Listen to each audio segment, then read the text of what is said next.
Hello and welcome to episode 24 of SoccerCraft. In the last episode, we finished the wall of the Nether hub, and in this episode, I want to work on the ceiling. And that's going to involve mining all of the netherrack in between the bedrock out, and maybe using some TNT to get some explosions up there to get all the netherrack that I can't reach. But I've run into one problem very fast, and that's I can't reach any of this netherrack, so I have to figure out what I'm going to do about that. So I think what I want to do is collect up a whole bunch of scaffolding. So I'm going to run off to the bamboo farm and see how much bamboo I can collect.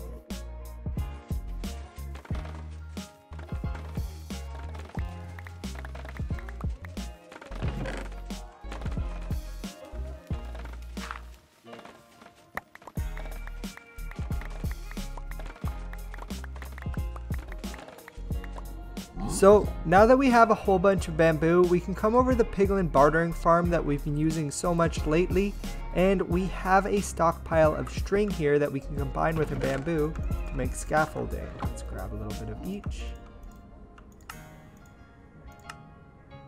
Alright, and now I guess it's time to place down some scaffolding.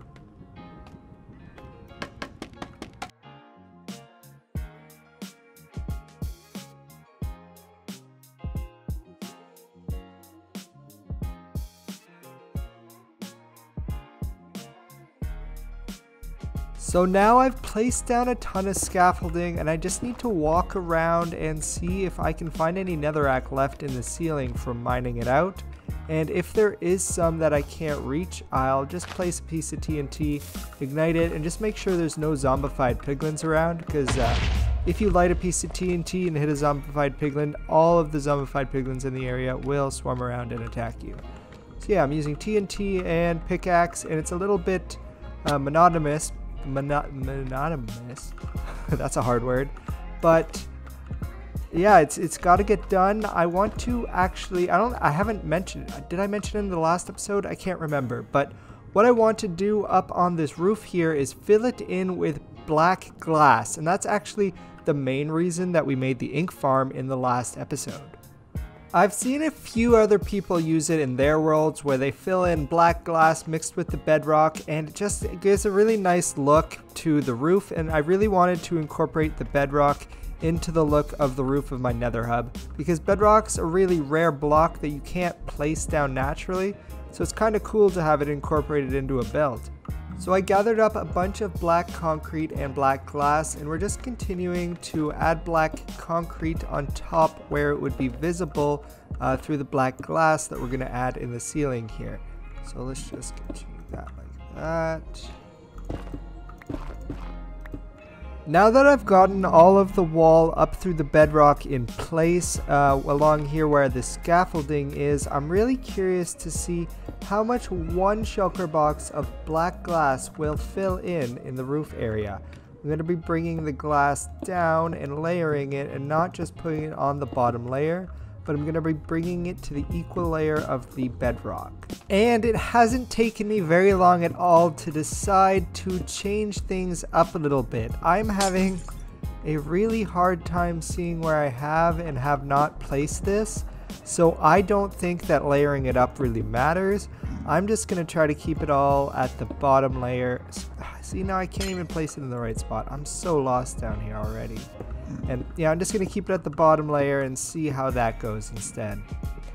And I've made a quick revelation. If I put on my shader pack, what shader pack do we have on? We have Silder's Vibrant Shaders.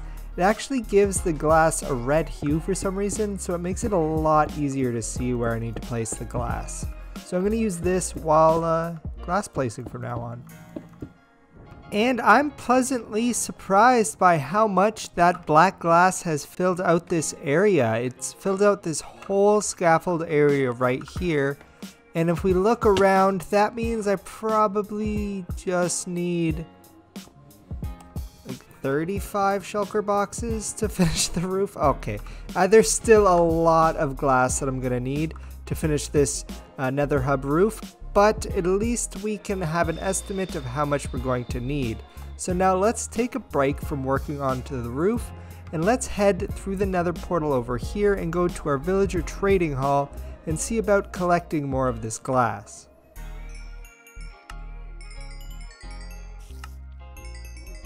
And after a couple hours of trading, we managed to get 5 shulker boxes of glass, and that's not nearly enough to finish the nether hub. So I've been thinking there's a lot of things that I could do around here which would make it go a lot quicker, and that is just mainly to add a lot more villagers to trade with. And I want to add a lot more iron villagers to trade with, and I actually also want to upgrade my iron farm.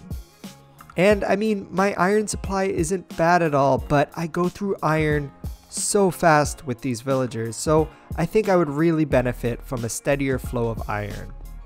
If we have a look here at my iron farm setup, what I have here is a zombie on a sticky piston that pushes him up and down into the sight of the villagers, and the villagers just have this platform here that they're stuck in. Whenever the zombie pops up, which should happen any second now, there it goes, they freak out, and then that's when a golem 1 or 2 spawns, and yep, that's working perfectly. So obviously I want to keep this design of farm, but I want to expand it. We've got a lot of area around here, so I want to build up like 4 or 5 more of these farms. And I'm planning on doing all the work on the iron farms and the villager trading hall this week on stream. Well, I guess it would have been last week on stream for you. So if you want to see what I'm doing on my next week's episode, head over to Twitch and give me a follow over there, and you can come hang out with me while I'm working on some of these projects.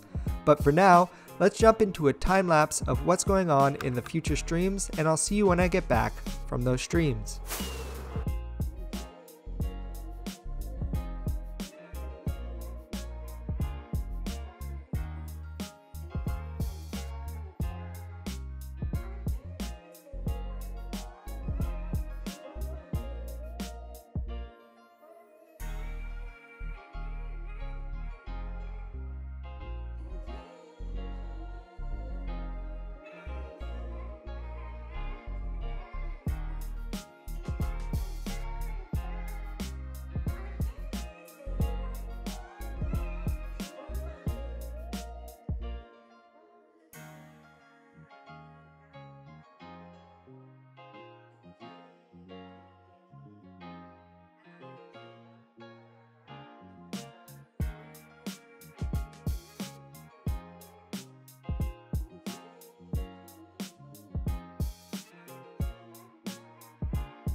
And we're back from the streams now, and I had a great time on the streams, and as you can see, chat wanted to decorate the villager trading hall a little bit differently rather than just hanging out and moving villagers in. So that's what we did, and we went with a black stone theme.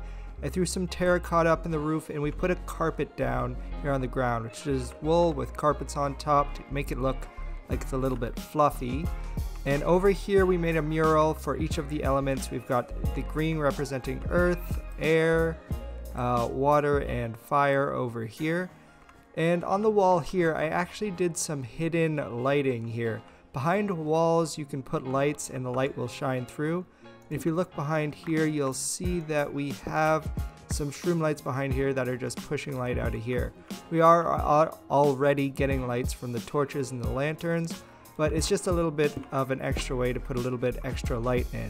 And once again, if you look at this center one, you'll notice that it has a little bit more texture, and that's because the shroom lights are directly behind this one so that the wall connects to it and it adds another little ridge to it. I thought that looked cool. It's kind of hard to notice, but just, you know, another small little detail.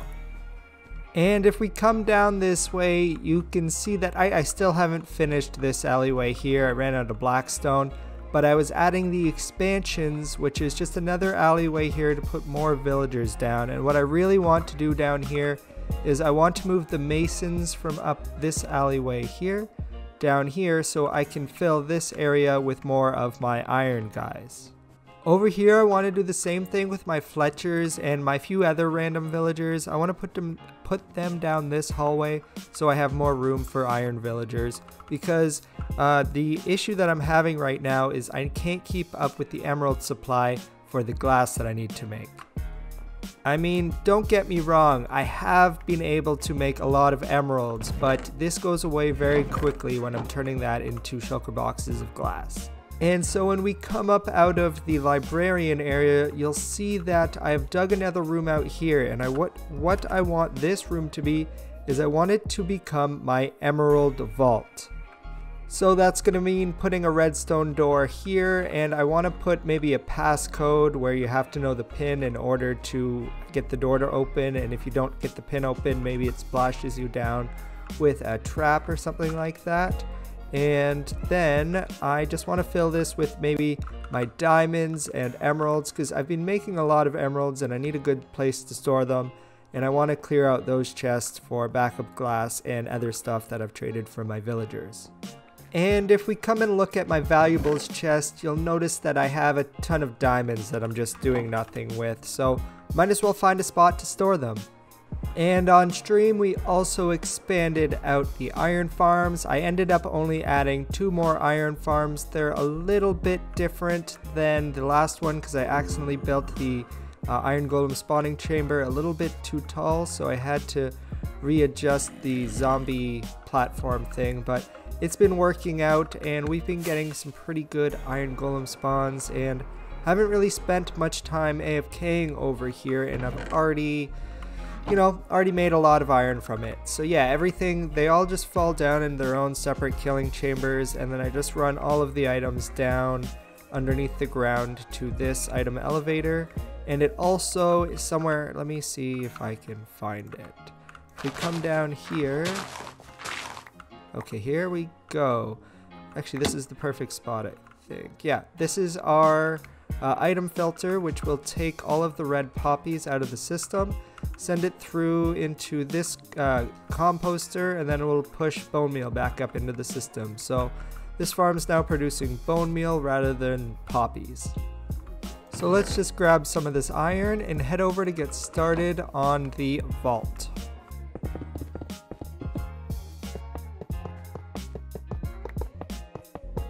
And I've started getting in the structure of the vault. I imagine a vault would be, an iron room, protected, hard to break through. We're gonna have a door coming up right here, and this is gonna be where we enter our pin code. If we come behind here, you can see that I've already laid out a template for where I need to lay the redstone, so that should help me when I'm setting this up. And below here, I've also dug out a big room to be able to bring the door into the ground. So now that I've really got everything prepped for this vault, we might as well get started on some of the redstone. For the piston door of the vault, I want to do the same style of door that I have here for the entrance to the storage room at Kyoshi Island. It's basically a flying machine door that will come down to rest here, and then whenever I send a signal, it will go back up. So on the vault door, how I'm going to have it work is whenever the passcode is entered, the door will come down, and then there's just going to be a reset button to send it back up once you need the door closed. And I've now built up the piston door over here. If we come down here, you can see the redstone. I still need to connect up the inputs and outputs, but if we press this button, the door will close. We can see that from up here. Oh, we got an Endermite somewhere. And if we press, oh, there he is. If we press this button, the door will open. So I just need to connect this up to right there, which is going to be from our keypad. And by the way, this keypad design isn't made by me. You can go and check out CraftyMaastermans on YouTube. I'm going to have a link to his video and channel in the description below. So that's where you can go to see the tutorial for this keypad. But I'm going to go ahead and build it up right now behind scenes, and then I'm going to show you how it works.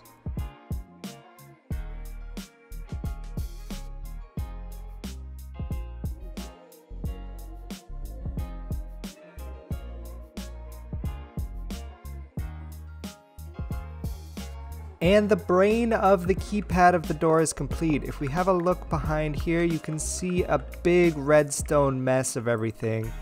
And basically dumbing this down is every one of these chests is holding the correct code for the combination lock. And if we come through here, I'll show you what my code is. So our options are A, B, C, N, O, P, and X, Y, Z. Now my combination, it's a 4-digit code, A, P P A. And I guess it's maybe not the most secure thing showing you my code, but I don't really expect many people on my single player world. So inside the vault we have a few extra buttons. This one here is to close the door, and if you're ever stuck locked in the vault you can come over here. And this one is the emergency open button, and I'm actually just going to show you. In order to get this, I take the armor stand book and I make it an invisible item frame, and I make it so that item frame is fixed. And now that little title will be there forever, and I can't knock it out of the item frame. So let's test the emergency open button, and everything is working perfectly. So we'll give the door a quick close, and we'll try a wrong pin just to see if it works. We'll go N, B, C, P. Nope, seems like everything's working fine. Okay, so now I'm going to run over and have a look in my valuables chest and see what kind of valuables we can store in this vault.